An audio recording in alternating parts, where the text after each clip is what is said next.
如果让大家票选人类军事史上最具杀伤力的武器，你的答案会是什么？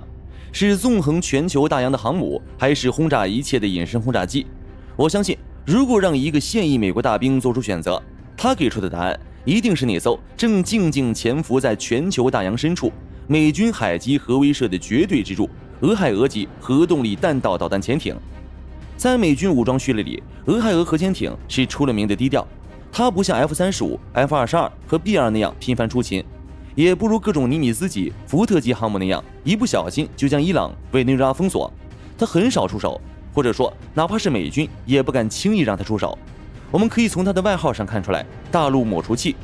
只要这艘潜艇的舰长按下最终确认键，它所携的能量足以在30分钟内让一个中等国家彻底消失。那么它到底有哪些恐怖的火力？这艘单价20多亿美元的潜艇身上到底还藏着哪些黑科技？它的接替者哥伦比亚级核潜艇又能否继承俄亥俄级的荣光？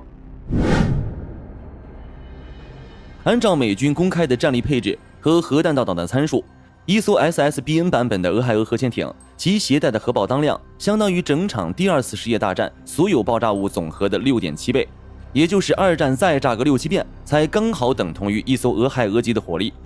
一艘标准的 SSBN 版俄亥俄核潜艇背部整齐排列着24个直径 2.2 米的导弹发射管，这24根管子里塞着的是全人类导弹技术的巅峰3叉戟2第5型潜射弹道导弹。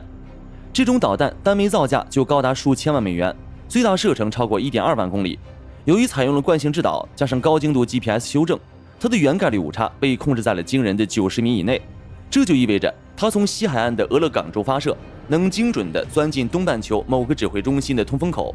这还只是3叉戟导弹最基础的本领，它真正的杀招在于分导式多目标重返大气层载具，也就是 MRRV 技术。每一枚3叉戟2导弹理论上最多可以携带14个独立的核弹头，虽然受限于条约，目前通常挂载8枚左右，但每一枚都是 W88 级的高性能核弹。一个弹头的爆炸当量是10万吨到47.5万吨 TNT。 大家可以算一算，一艘潜艇24枚导弹，每枚8个弹头，总共就是192个独立的核打击点。如果按照最大载荷14个弹头计算，总数将飙升至336个。请注意，这还只是一艘潜艇的火力。目前美军在太平洋和大西洋常年保持14艘这种级别的潜艇在值班。美国核武库中50%以上的战略筹码都装在这些黑色的管子里。在深海300米，如果24枚导弹以每2秒一发的速度破水而出，我相信目前地球上没有任何防御系统能撑过前3分钟。基础构造上，俄亥俄级潜艇的排水量高达 1.8 万吨，长度 170.7 米。在体型上，它仅次于俄罗斯那个快要进博物馆的台风级。为了保证这些核导弹能随时随地无视任何干扰的发射，美军为它配备了全球最严密的通信网络，包括超长波拖曳天线。即便在深海潜航状态，它也能像在办公室接收邮件一样精准接收发射指令。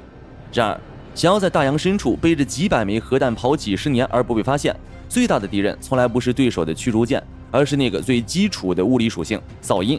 下面我们将揭开俄亥俄级身上最大的黑科技，看看这头深海巨兽是怎样轻松躲过世界上最顶尖声呐追捕的。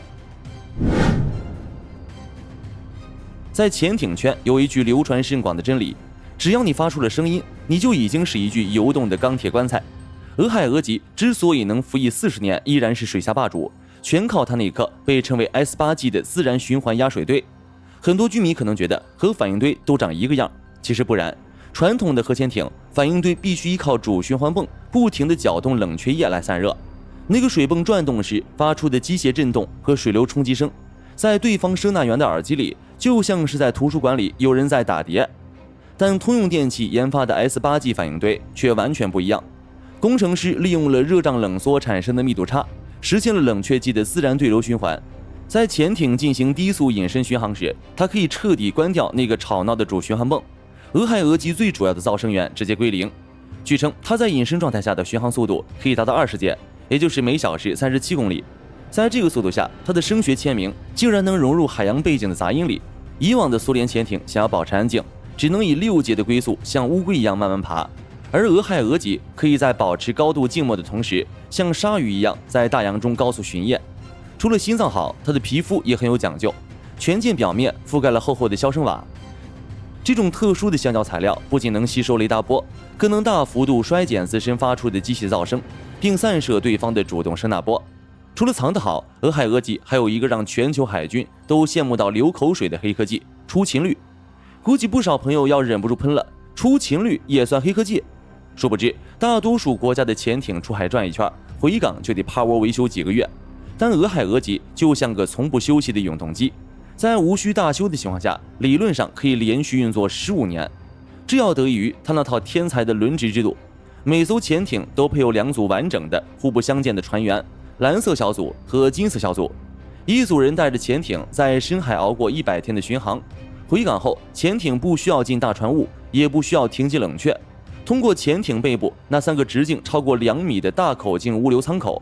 地勤人员可以在短短几天内完成补给托盘、设备模块和备件的更换，然后精神抖擞的另一组船员直接登舰，潜艇立马再次消失在大洋中心。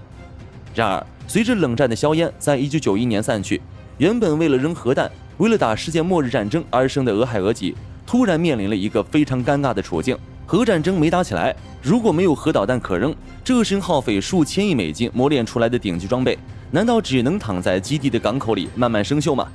面对这个问题，美军给出了一个意想不到的答案。2002年，随着战略武器续建条约的推进，美军手中多出了4艘超支的俄亥俄级潜艇。按照正常国家的逻辑，这些老兵应该被拆掉换钱，但美军看了一眼他们那依然硬朗的 H8100 高强度钢舰体，决定玩一把狠的。他们启动了 SSGN 改装计划，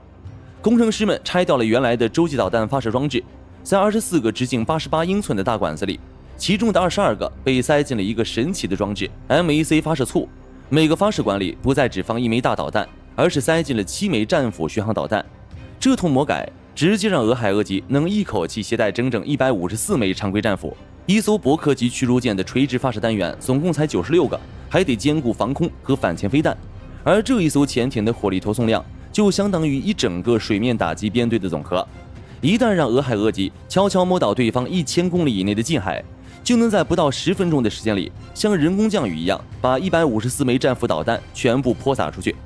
当154个低空突防且带有隐身特征的目标出现在雷达上，估计任何现役的防空网都会在瞬间宕机。面对死亡，人类唯一能做的就是停止思考。不过，剩下的2个发射管也没闲着，美军把它们改造成了水流控制舱室。这艘潜艇可以额外搭载66名执行最高机密任务的海豹突击队员，它配备了先进的海豹输送系统和外部干甲板掩体。它不再仅仅是一个导弹发射架，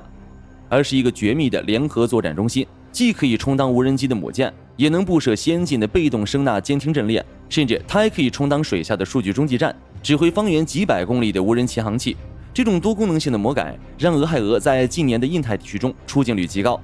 虽然每艘潜艇的改装费用高达7亿美元，但据我看来，这钱花得太值了。它让美军在不增加潜艇数量的情况下，常规对地打击能力实现了指数级的爆炸增长。然而，传奇终有谢幕的一天。作为美国3位一体核打击力量的核心，俄亥俄级自1981年服役以来，已经威慑全球长达45年。根据美军的规划，其首艇预计将在2031年正式退役。那么，接替这只老海狼的哥伦比亚级核潜艇又会是什么样的怪物？下一代潜艇的造价会不会突破单艘100亿美元？随着俄亥俄级逐渐走向晚年，美军早就开始了哥伦比亚级核潜艇的建造。对于这位继承者，美军的手笔可谓夸张。俄亥俄级核潜艇单件造价约为20亿美元，然而到了哥伦比亚级，直接大翻倍，规模扩张到了40亿美元起步，足以拖垮一个小国家的 GDP。但正如那句老话，贵有贵的道理。首先，它的核反应堆将实现生命周期不换料技术，这意味着一艘潜艇从下水到退役的42年里，再也不需要切开机身去更换核燃料。这不但缩短了维护周期，还让潜艇几乎可以常年待在水下。一艘随时能毁灭半个大陆的潜艇潜伏在你家门口数年甚至数十年，你怕不怕？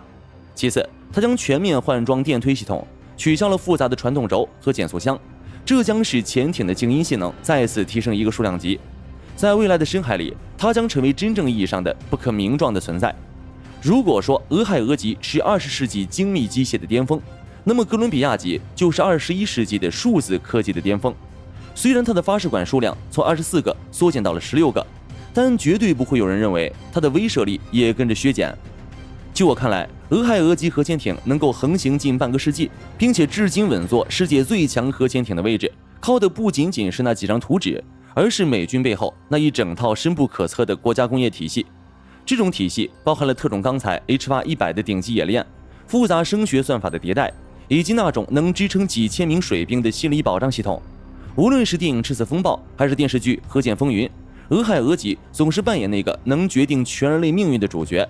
这并不是影视化吹捧，而是在陈述一个客观事实。不知道大家有没有听过这个说法？俄罗斯的北风之神潜得更深，吨位更大，俄亥俄级世界最强核潜艇的位置该让一让了。但现代战争不是选美，它是体系的博弈。美军在班戈基地、在金丝湾、在关岛构建的全球后勤网，才是让那18艘俄亥俄级能常年保持出动级作战的底气。好了，本期关于俄亥俄级潜艇的深度解析就到这里。各位认为，在未来的无人潜航器时代，这种载人核潜艇还会是标准答案吗？欢迎在评论区留下你们的见解，我会认真看完每一条留言。我们下期视频再见。好的，各位观众朋友们，我们频道一直在聊真实的军事资讯和武器装备，后台也经常有朋友问，有没有值得推荐的入门级模型？今天就和大家分享一款近期接触到的产品。首先，它的外形还原度做得相当不错，比例准确，武器上的一些关键细节和标识也都有体现，材质也说得过去，拿在手上有不错的分量感。其次，它具备一定的可动性，对于理解基础操作原理有一定帮助，让它不仅是个静态摆件。综合它的做工和可玩性来看，价格确实比较亲民。对于想入门模型收藏，或者单纯想在桌上贴一个摆件的朋友来说，是一个性价比很高的选择。商品链接已经给你们上了，感兴趣的朋友可以自行了解。